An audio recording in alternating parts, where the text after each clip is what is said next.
दाल दस का शहर लाहौर अंदर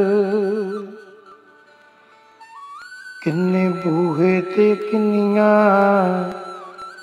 बारियां ने। दाल दस का शहर लाहौर अंदर किन्ने बूहे ते किन्नियां बारियां ने। नाले दस का उथों दियां इट्टां, नाले दस का उथों दियां इट्टां किन्नियां टुटियां ते किन्नियां सारियां ने।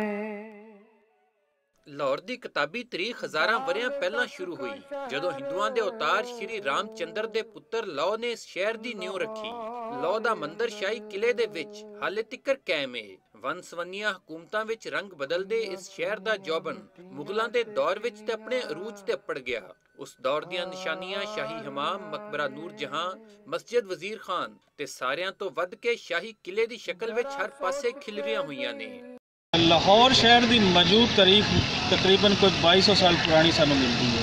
ਇਹ ਉਹ ਹੈ ਜਿਹੜੀ ਸਾਡੇ ਸਾਹਮਣੇ ਹੈ। ਲੋਹ ਦੇ ਮੰਦਰ ਜਿੱਥੇ ਅਸੀਂ ਖੜੇ ਹਾਂ, ਸਾਡੇ ਇਸ ਤੋਂ ਸੱਜੇ ਪਿੱਛੇ ਇਸ ਸਾਈਡ 'ਤੇ ਮੌਜੂਦ ਹੈ। ਔਰ 2200 ਸਾਲ ਤੋਂ ਇਹ ਸ਼ਹਿਰ ਆਪਣੀ ਰੰਗਾ ਰੰਗੀ ਕਾਇਮ ਰੱਖੇ ਹੋਇਆ ਹੈ, ਬਹੁਤ ਸਾਰੀਆਂ ਸ਼ਕਲਾਂ ਦੇ ਵਿੱਚ।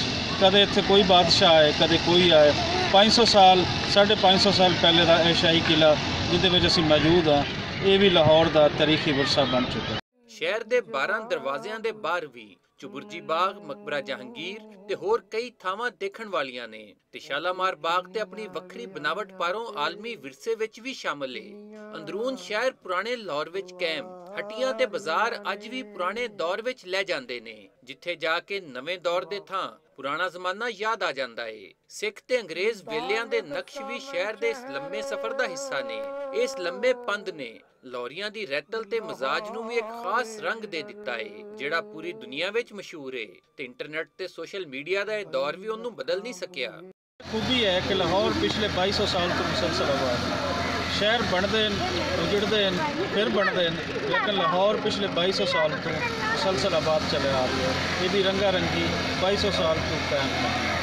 ਲਾਹੌਰ ਦਾ ਸਫ਼ਰ ਤੇ ਹਜ਼ਾਰਾਂ ਵਰ੍ਹਿਆਂ ਤੋਂ ਜਾਰੀ ਸੀਗਾ ਹੀ, ਪਰ ਹੁਣ ਤੇ ਇਸ ਸ਼ਹਿਰ ਦਾ ਵਧਾ ਵੀ ਹੈਰਾਨ ਕਰ ਦੇਣ ਵਾਲਾ ਹੈ। ਕਿਤੇ ਫਲਾਈਓਵਰ ਤੇ ਕਿਤੇ ਮੈਟਰੋ ਬੱਸ ਤੇ ਔਰੰਜ ਲੈਂਡ ਟ੍ਰੇਨ।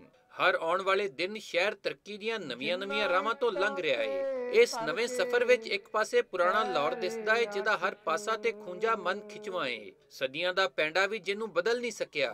ਤੇ ਦੂਜੇ ਪਾਸੇ ਤਰੱਕੀ ਨੇ ਇਸ ਸ਼ਹਿਰ ਨੂੰ ਨਵਾਂ ਰੂਪ ਦੇਣਾ ਸ਼ੁਰੂ ਕੀਤਾ ਹੋਇਆ ਹੈ। ਪਰ ਇਹ ਗੱਲ ਅੱਜ ਵੀ ਉਨੀ ਹੀ ਸੱਚ ਹੈ ਜਿੰਨੀ ਸਦੀਆਂ ਪਹਿਲਾਂ ਸੀ। ਭਈ ਜਿਹਨੇ ਲਾਹੌਰ ਨਹੀਂ ਵੇਖਿਆ ਜੰਮਿਆ ਨਹੀਂ। ਉੱਚੇ ਬੁਰਜ ਲਾਹੌਰ ਦੇ, ਨਈ ਰੀਸਾਂ ਸ਼ਹਿਰ ਲਾਹੌਰ ਦੀਆਂ ਤੇ ਇਸ ਤਰ੍ਹਾਂ ਦੀਆਂ ਕਈ ਹੋਰ ਅਖਾਣਾਂ ਨੇ ਜਿਹੜੀਆਂ ਪਾਕਿਸਤਾਨ ਦੇ ਇਸ ਦੂਜੇ ਵੱਡੇ ਸ਼ਹਿਰ ਬਾਰੇ ਮਸ਼ਹੂਰ ਨੇ। ਤੇ ਸਦੀਆਂ ਪਹਿਲਾਂ ਸ਼ੁਰੂ ਹੋਣ ਵਾਲਾ ਇਹਦੀ ਤਰੱਕੀ ਦਾ ਸਫ਼ਰ ਅੱਜ ਵੀ ਜਾਰੀ ਹੈ।